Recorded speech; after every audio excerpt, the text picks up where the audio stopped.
Karena tak ada petunjuk tentang penyelesaian draftnya harus bagaimana, ia nekat mengunjungi rumah Seyen. Ketika akan sampai, ia bertemu dengan Seyen di depan rumahnya. Lalu Sui mengatai Seyen dengan berkata, bahkan redaktur pelaksana dan pemredku yang dikenal kritis dalam jurnalisme keuangan, mereka tidak protes dan tak menemukan kesalahan dalam draftku. Apakah kau beralasan hanya ingin bertemu denganku? Seyen hanya menanggapi bahwa ia memang benar-benar tak puas dengan draftnya. Sui tak menerima dan hanya bisa protes. Seyen menambahkan alasan draft Sui tidak ia terima adalah pertama, terlalu banyak menyanjung sehingga tidak objektif dan rasional. Kedua, fokus wawancara ini adalah masa depan Yuan Cheng, bukan grup Mingyu apalagi diriku. Ia sebenarnya hanya ingin menggali potensi dari industri ini. Ketiga, seharusnya draft ini lebih mewakili ekspresi dan sikapku yang sebenarnya. Sui menyerah untuk berdebat dan menjawab, aku ingin menulis artikel ini dengan baik, jadi tolong bantu aku.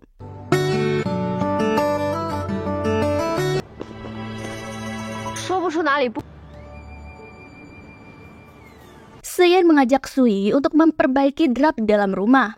Sui dengan serius memperbaiki draft tersebut. Tapi sesekali ia tak bisa menahan godaan ketampanan Seyen.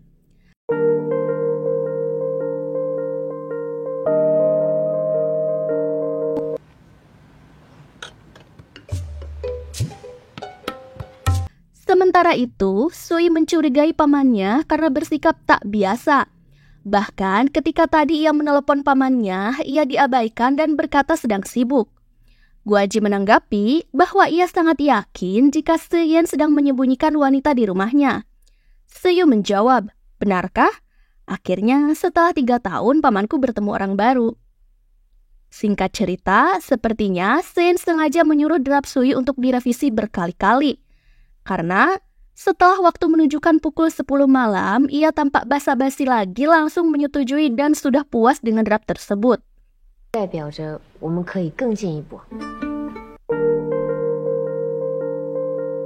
Sebelum pulang, Seyen bertanya, kau berlama-lama di rumah orang lain malam-malam begini, apakah pacarmu tidak marah?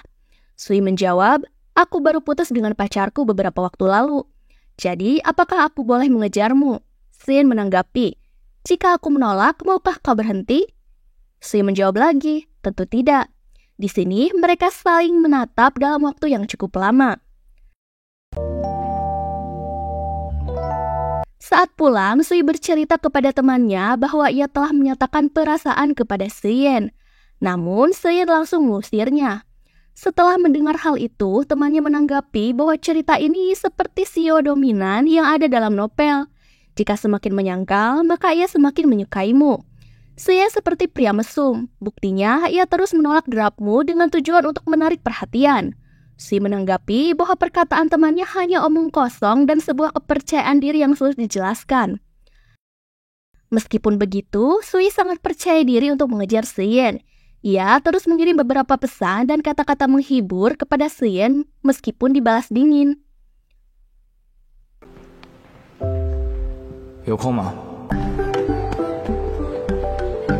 Keesokan harinya, di kantor, Sui sedang merencanakan untuk mewawancarai Yuyu pada proyek selanjutnya. Karena seharusnya pendapat Yuyu sebagai konsultan akan sangat penting bagi Guan Capital. Jika ini berhasil, maka akan memberikan Sui banyak informasi mengenai kerjasamanya dengan Yuan Cheng. Hari ini, artikel majalah wawancara bersama Seyen akan dipublikasi. Meskipun Sui sudah menerima konfirmasi dari Seyen secara verbal, tapi ia harus mendapatkan konfirmasinya secara resmi. Hal ini menjadi perdebatan antara Sui dan Yuling. Ketuai merelai perdebatan mereka dan menyetujui untuk menerima konfirmasi dari Seyen sampai batas waktu sore ini. Jika tidak ada, maka yang akan dimuat di halaman depan adalah artikel Yuling. Lalu Sui dan Yuling menyetujuinya.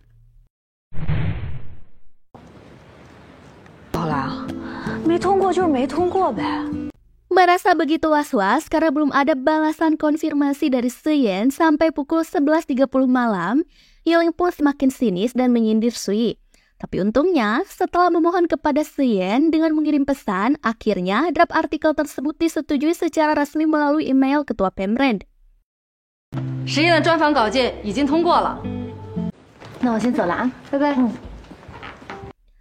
Pada waktu istirahat, Sui dan Sansan sedang menunggu di restoran untuk meet up dengan teman kuliahnya bernama Setui, yang merupakan seorang influencer. Satu fakta yang diungkap oleh Setui, jika mantan Sui pernah menggodanya saat Sui masih masa PDKT dengan pria begundal itu. Ia juga sering mengajaknya hangout, bahkan akan meresmikan hubungan keduanya lebih serius. Setui menambahkan bahwa dulunya ia juga buta oleh ketampanan dan terbuai oleh rayuan si begundal tersebut. Di sini, Sui dan Sansan sepakat jika Qingzhou benar-benar orang yang keji dan brengsek. Saat Sui akan pulang, dengan bercanda ia mengirim pesan ke Xian untuk menjemputnya pulang. Kebetulan sekali, setelah membaca pesan, di depan Xian melihat Sui sedang bersama temannya. Lalu Xian menempikan mobil. Pada akhirnya, Sansan dan Sui menumpang pulang ke mobil Xian. Suasana canggung tak bisa dihindari. Niatnya lelucon, malah beneran dijemput Xian. Karena merasa tak enak, ketika melihat Sansan turun, Sui pun ikut turun. Sansan kecewa kepada Sui. Seharusnya ia lebih lama di mobil bersama Xian. Padahal Sansan sengaja cepat turun untuk memberikan ruang bagi mereka berdua. Sui mengirimkan pesan untuk berterima kasih dan tak lupa dengan pesan rayuan kepada Xian. Namun, balasan dari Xian membuat Sui kebingungan. Lalu, Sansan menasihati Sui untuk tidak lagi mengirim pesan kepada Xian selama beberapa hari.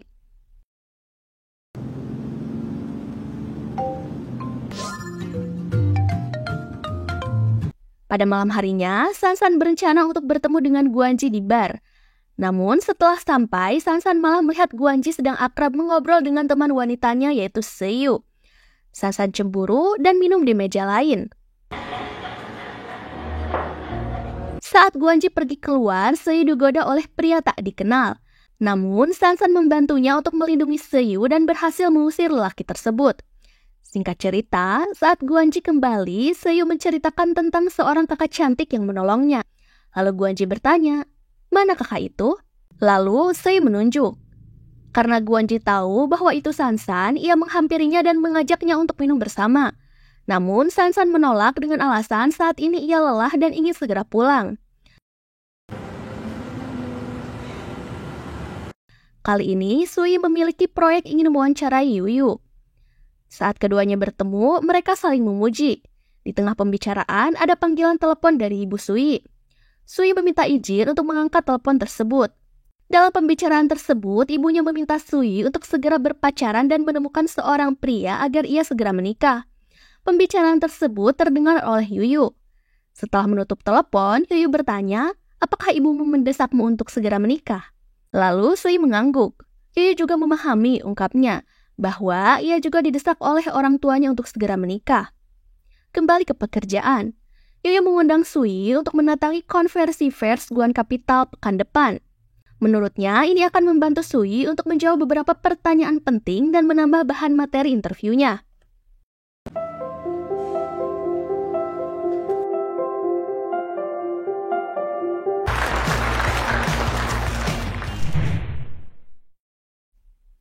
Kali ini, Sui ditemani oleh Sansan ke acara konversi pers Guan Capital. Saat acara sudah selesai, Sansan mengajak Sui untuk tidak dulu pulang dan mengikuti jamuan makan malam nanti. Tapi Sui menolak dan kembali untuk ke kantornya. Singkat cerita, Yuan Cheng juga akan mengadakan acara konversi pers tahunan.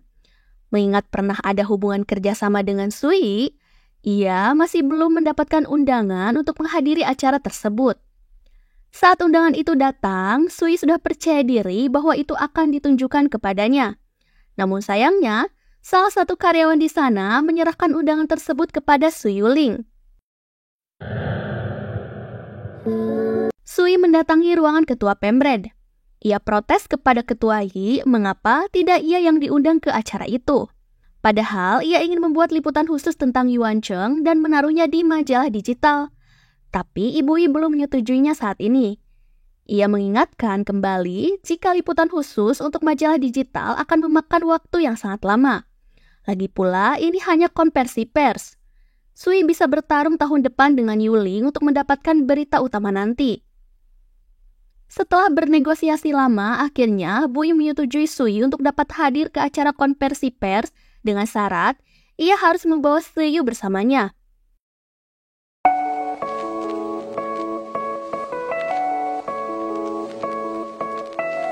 Sementara itu, Seyen sedang hangout bersama 3 serangkainya. Yuyu mendapatkan pesan dari Sui untuk membantunya mendapatkan undangan konversi pers Yuancheng. Yuyu bertanya apakah Seyen masih punya undangan sisa. Seyen menjawab bahwa ia harus bertarung dahulu dengannya baru mungkin bisa dapat undangan tersebut. Tapi sayangnya, Yuyu kalah dan tak bisa membantu Sui untuk mendapatkan undangan itu. Sui tak kehabisan akal. Ia pun meminta bantuan Sansan untuk mendapatkannya melalui koneksi dengan Guanci. Tapi ia pun tak bisa berhasil mendapatkan undangan tersebut.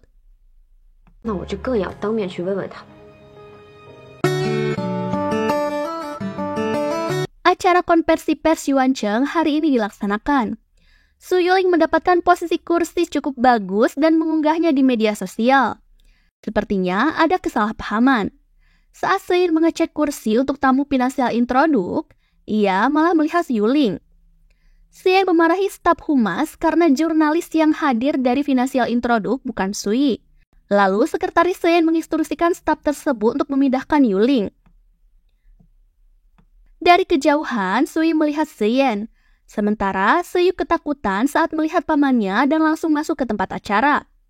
Sui bertanya, kenapa Seyin tak mengundangnya ke acara konversi pers. Seyin menjelaskan kesalahpahaman. Jika undangan untuk acara konversi pers bukan dia yang mengaturnya, tapi staf humasnya. Seyin lalu mengatur tempat posisi kursi yang bagus untuk Sui.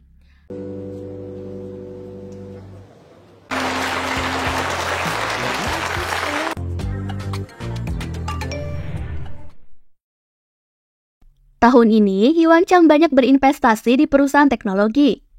Sebagai salah satu perusahaan terbaik di bidang investasi, konversi pers ini juga banyak dihadiri oleh jurnalis dan para tokoh bisnis penting di Tiongkok. Acara ini dibagi ke dalam 2 sesi.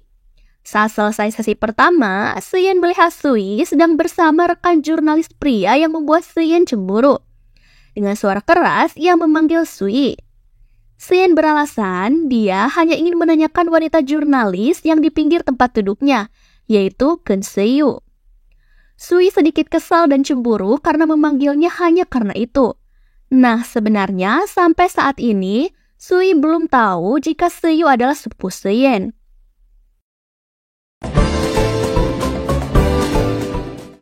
Sementara itu, Seyu merasa tak nyaman mendengar ceramah dalam waktu lama, sehingga ia keluar dari konversi pers dan menunggu Sui di luar. Saat akan memindai kode untuk membeli minuman, vending mesin tidak juga mengeluarkan kaleng minuman yang ia pesan.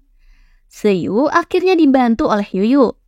Saat Seyu akan mengucapkan terima kasih, ia kebingungan karena Yuyu sudah pergi. Saat kembali ke ruangan konversi pers, Seyu melihat Yuyu yang tengah menjadi pembicaraan. Seyu merasa kagum dan menyukai Yuyu pada pandangan pertama.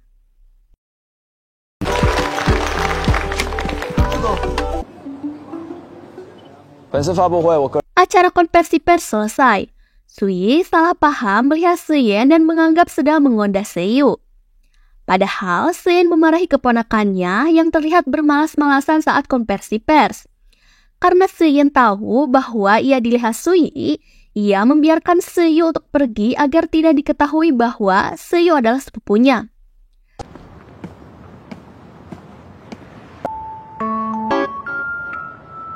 Seyin mengikuti langkah Sui dari belakang, lalu mengajaknya untuk pulang bersama.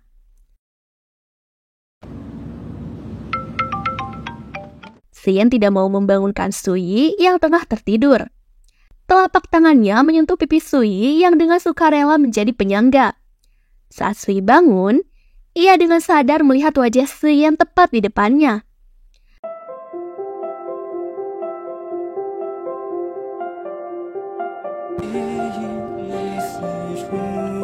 Dengan nada yang terbata, pandangan Sui beralih ke depan.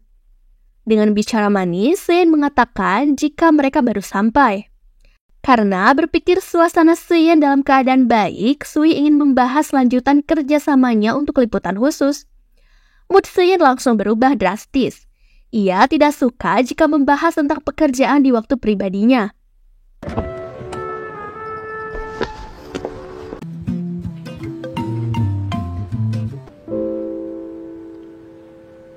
Keesokan harinya saat rapat, Sui mendapatkan kabar baik jika penjualan majalah edisi Seien penjualnya meroket dan mendapat respon positif dari masyarakat. Semua karyawan terkesan dan memberi tepuk tangan kepada Sui. Sui sangat senang melihat ekspresi Su Yuling yang iri.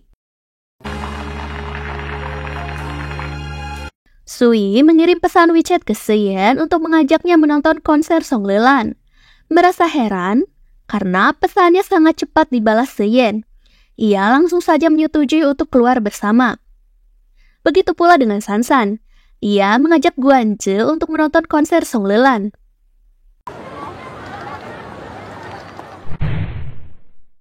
Sebelum masuk ke venue konser, Sui membeli 2 sepasang bando yang akan ia kenakan bersama Seien. Petugas sudah mengarahkan para penonton untuk secara tertib memasuki venue. Sedangkan Sui masih menunggu Seien. Ia melihat mobil sport menuju ke arahnya dan menganggap jika yang datang adalah Seien. Namun saat keluar, yang muncul adalah Seiyu. Sialnya, ia keliru.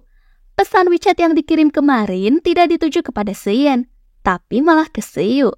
Dan salah mengira inisial SY yang menambahkan WeChat-nya kemarin sore adalah Seien.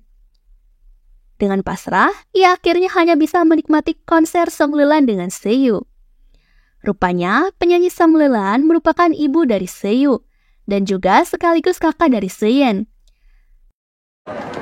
师姐，那我就先回去了。好。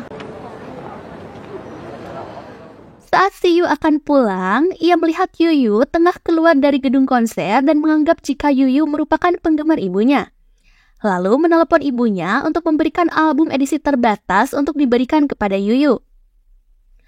Mobil Seien berhenti tepat di depan Sui. Ini kesempatan bagi Sui untuk melakukan trik kecil dengan berpura-pura bahwa kakinya terkilir. Tak berhasil dikelabui, Seien langsung pergi. Tapi saat ia menyetir pelan dan melihat ke arah spion mobil, kali ini kaki Sui benar-benar terkilir dan merasa kesakitan. Akhirnya, Seien mengajaknya untuk menumpang ke mobilnya. Sebelum mengantarnya pulang, Seien mengunjungi rumah sakit dan menyuruh Sui untuk memeriksa kakinya ke dokter tulang. Dengan alasan kakinya tak berdaya untuk berjalan, Seien lalu menggendong Sui.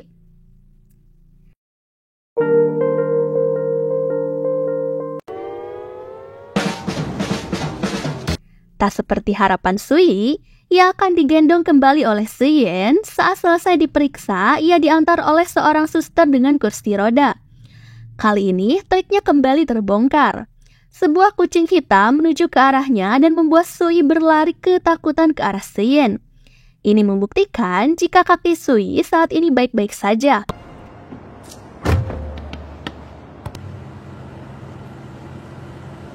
Saat di mobil, dengan ucapan dingin, Seien menyindir Sui sebagai aktris yang pandai berakting. Hal itu membuat Sui malu dan tak berani menatap Seien. Saat sampai di rumah, ia mendapatkan notif di HP-nya. Kali ini, Seien benar-benar menambahkan akun WeChat-nya. Mereka berdua saling membalas pesan WeChat dan menatap ponsel dengan berbunga-bunga. Sui mengajak Seien untuk makan malam bersama besok. Seien setuju dan akan menjemputnya besok jam 5 sore. Sui tak ingin melewati kesempatan ini untuk tampil cantik di depan Seien. Ia mengunjungi butik untuk membeli dress baru. Saat sedang memilih, ia menemui sang mantan dengan wanitanya. Untuk memanas-manasi, Sui selalu mencoba dress yang sama dengan wanita itu. Namun, pelayan hanya memuji Sui yang menurutnya cantik dan cocok memakai dress tersebut. Hal ini membuat si wanita itu semakin kesal. 好看吗？ 给我2个字的回答。 Sui lalu memfoto dan mengirimkannya kepada Seien. Ia bertanya apakah ini sangat cantik. Seien menjawab dengan 1 kata, yaitu diterima. Dan diam-diam menyimpan foto Sui tersebut. Setelah mencoba beberapa dress, pelayan bertanya apakah dress tersebut akan semuanya ia bayar. Karena menurutnya dress-dress tersebut memang sangat cocok dengan Sui. Tapi Sui kebingungan dengan tagihan yang akan ia terima jika membeli semua dress tersebut. Seiyu tiba-tiba datang dan membantu Sui untuk pamer di depan mantan pacarnya. Dengan berniat membalas kompensasinya kepada Sui karena pernah mengajaknya menonton konser. Seiyu tanpa pikir panjang membelikan semua dress untuk Sui.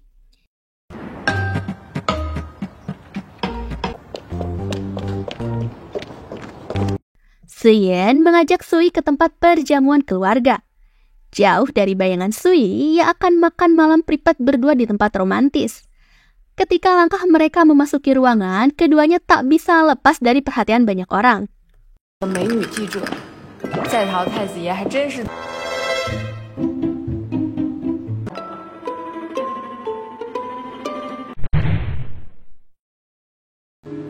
快吃吧。 Sui mendengar gibahan sekelompok orang dalam acara perjamuan. Mereka membicarakan rumor tentang Seyen, dan Sui pun juga tak lepas dari bahan gosip jika dirinya mendekati Seyen bukan hanya mengincar ketampanannya saja, tapi mengincar uang dan latar belakang keluarga Seyen yang kaya raya. Mendengar hal itu, Sui kesal lalu mengajak Seyen untuk segera pulang. Ia menanyakan kepada Sui apa ada yang membuatnya tidak bahagia.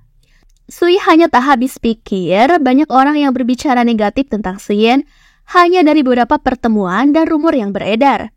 Baginya, ia merupakan pengusaha bijaksana, unggul dan tampan. Seyen terlihat bahagia dan bertanya, apakah aku begitu unggul di matamu? Seyen perlahan mendekati Sui dan akan menciumnya. Namun, momen mereka digagalkan oleh satpam komplek yang menegur untuk tidak parkir sembarangan.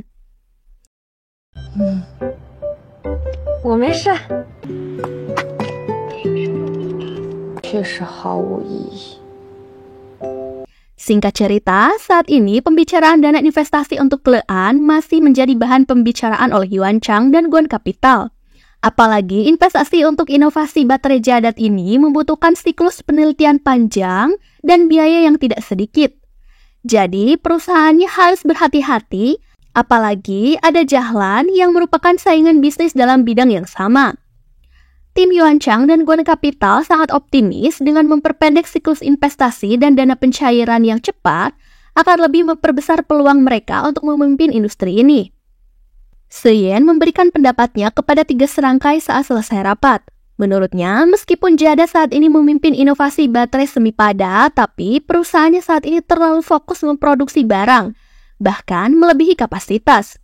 Sedangkan Lean akan didorong untuk lebih difokuskan pada penelitian dan pengembangan teknologi untuk menghasilkan inovasi yang terbaik. Sementara itu, Sui tetap dipaksa untuk pergi ke acara kencan buta yang telah diatur oleh ibunya. Ibunya mengirim foto pria yang akan menjadi teman kencannya. Sui mengenali pria tersebut yang ternyata adalah Yuyu. 妈妈接着给你介绍。 知道你慢，妈妈现在就把她的微信发给你啊。 Karena sudah saling kenal, ketika bertemu, Yuyu dan Sui hanya saling mengobrol karena hati Sui saat ini sudah terpaku kepada Seyen. 那我还有点事情，我下次再约你呗。 Karena barang belanjaan yang dibeli oleh Seyu waktu itu tertinggal di mobil Seyen, Sui janjian untuk bertemu dengannya di rumah Seyen untuk mengambil barang. 我现在就去拿。 Seyen berubah menjadi sep dadakan ketika mengetahui Sui akan ke rumahnya. Masakan dihidangkan dengan sangat sempurna. Saat datang, Sui langsung makan dan memuji masakan yang dimakannya terasa sangat enak.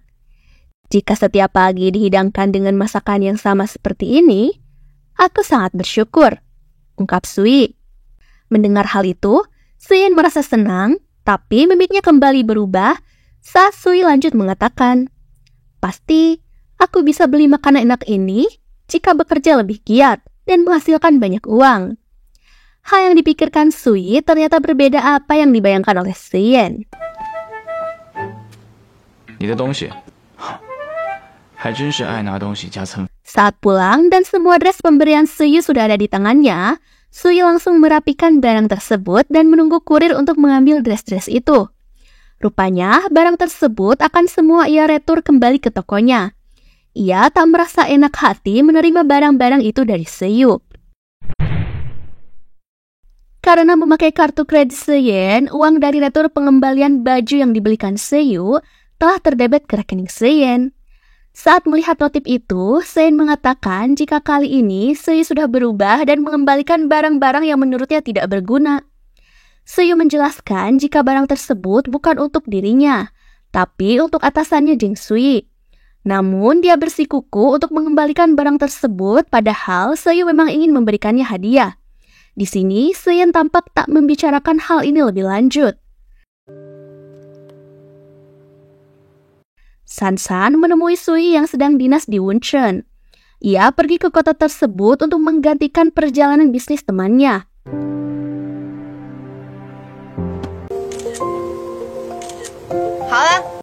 Seyen mengetahui Sui sedang melakukan perjalanan dinas. Ia tak bisa menampik jika sedang merindukan Sui, apalagi akhir-akhir ini Sui sudah jarang menghubunginya. Seyen mengirim pesan terlebih dahulu dan menanyakan kapan Sui akan kembali ke Jiancheng. Ia juga memberitahu jika Paman Guan ingin bertemu dengan Sui dan bersedia diwawancarai olehnya. Mendengar hal ini, Sui bersemangat dan memberitahu Seyen jika ia akan segera pulang dari perjalanan dinasnya. Sui lalu tersenyum kecil dengan rasa bahagia. Sui mengingat jika sebelumnya ia tak pernah mengajukan diri untuk mewawancarai Pak Guan. Sansan meyakini jika ini adalah trik dari Seyen agar Sui cepat pulang ke Jiancheng. Keesokannya, saat baru tiba di Wuncheon, ia langsung bersiap ke rumah Pak Guan. Namun di tengah perjalanan, Sui mengalami insiden kecil. Karena taksi yang ia tumpangi tertabrak. Seyen menunggu dengan khawatir. Setelah mengetahui insiden yang terjadi kepada Sui, ia langsung menjemput Sui. Sui melakukan wawancara dengan sangat profesional. Gaya wawancaranya sangat disukai oleh Pak Guan. Pak Guan memuji Sui sebagai jurnalis yang berbakat dan sangat menyukai tulisan-tulisan Sui karena menurutnya memiliki sudut pandang yang cukup tajam dan ide-ide yang bijaksana. Sementara itu, Seyen dengan setia menunggu Sui. Selesai wawancara, ketiganya makan siang bersama. Pak Guan menceritakan jika sedari kecil Seyen adalah orang yang pendiam dan selalu tak berani mengungkapkan perasaannya. Meskipun begitu, ia dikenal orang yang cerdas, bijaksana, dan punya standar yang tinggi untuk dirinya sendiri.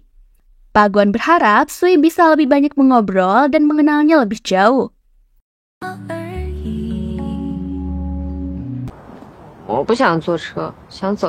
Saat akan pulang, Sui memohon agar rencananya yang ingin membuat liputan khusus bagi Yuancheng untuk segera disetujui oleh Seyen.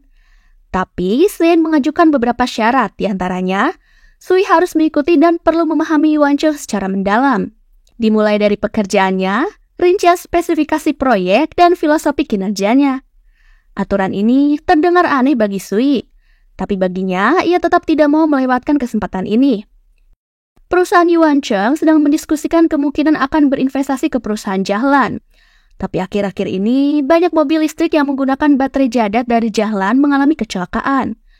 Walau Jahlan memiliki pangsa pasar yang signifikan dalam bidang ini, tapi rencana investasi ini menurut Seyen masih harus dievaluasi. 还是不是一笔安全的投资，这不一定，还是很有必要的。